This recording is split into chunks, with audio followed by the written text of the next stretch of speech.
Hello, কে বলছেন? কারো অতীত। এখন বিকেল 3:45। সবে দুপুরের খাবার খেয়ে রুমে এলো অবন্তী। রুমের দরজা আটকে সে বিছানায় শুয়ে পড়ল। লোডশেডিং হয়েছে, যার ফলে এই ব্যবসা গরমে অবন্তীরা শুয়ে থাকা হলো না। উঠে রুমের জানালাগুলো খুলে দিল। জানালার গ্রিলের সাথে হেলান দিয়ে কোলবালিশ নিয়ে বিছানায় বসে আছে ও।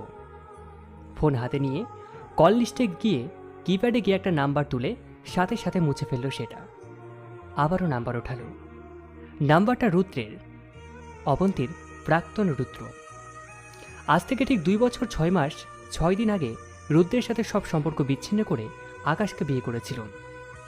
অবন্তীর আকাশের সাথে বিয়ে আর রুদ্রের সাথে সম্পর্ক বিচ্ছিন্ন হয় একই সালের একই মাসের একই দিনে, অর্থাৎ অবন্তীর বিয়ের দিনেই রুদ্রের সাথে ওর ভালোবাসার সম্পর্কটা শেষ হয়ে যায়। আজ ওকে কল করাটা কি ঠিক হবে? দোটানায় পড়ে আছে অবন্তী। রুদ্রকে ফোন করবে কি করবে না সেটাই ভাবছে। গত বেশ কয়েকদিন যাবত ছেলেটার কথা ওর বড্ড মনে পড়ছে। বেশ কিছুদিন আগে রাগের মাথায় রুদ্রকে ফেসবুকে বেশ উল্টোপাল্টা টেক্সট করেছিল।